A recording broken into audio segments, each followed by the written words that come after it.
Hello and welcome to EnfinityCast, where we look at the science and stories shaping our future. I'm your host, Elion Quanta. For decades, the phrase final frontier was reserved for trained astronauts and government agencies, but that's changing, and fast. Today, we're talking about the rise of space tourism.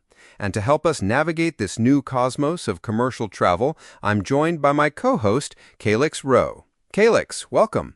Great to be here, Elion.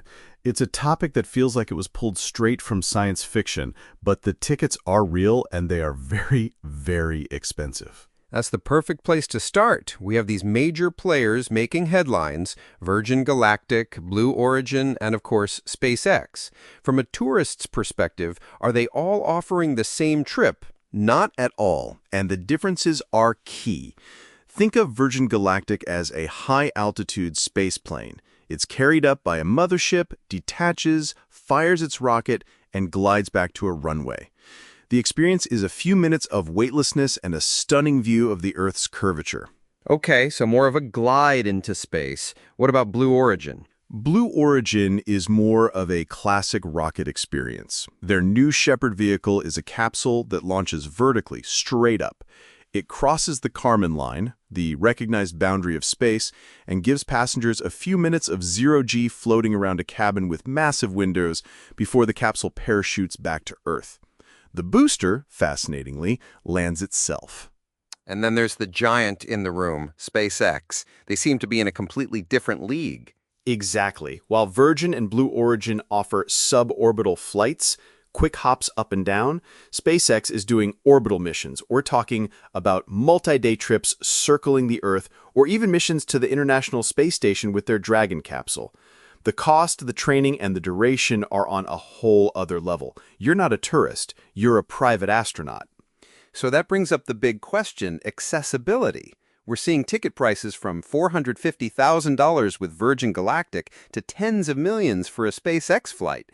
Is this just a new playground for the ultra-wealthy, or is there a path to making this, well, for the rest of us? Right now, it is absolutely a playground for the wealthy. There's no way around that.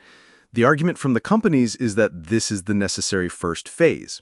They claim that, much like early aviation, the high prices paid by the first customers fund the research and development that will eventually drive costs down. That's the optimistic take. But there are other challenges besides cost, right? I'm thinking about safety and environmental impact. Huge challenges. Spaceflight is inherently risky. Every passenger has to accept a level of danger far beyond a commercial airline flight. And environmentally, the impact is not trivial.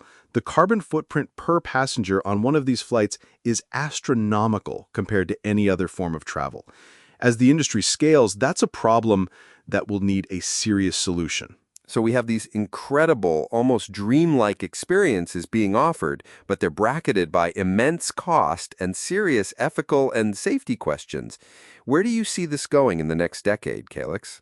I think we'll see the suborbital market become more established, maybe with a few more companies entering the fray, which could create some price competition, but I don't see it becoming a budget vacation anytime soon.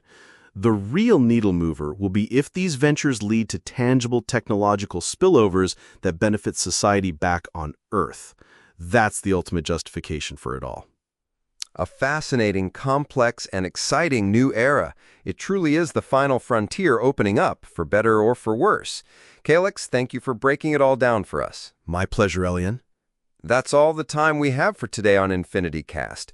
Join us next time as we continue to explore the frontiers of tomorrow.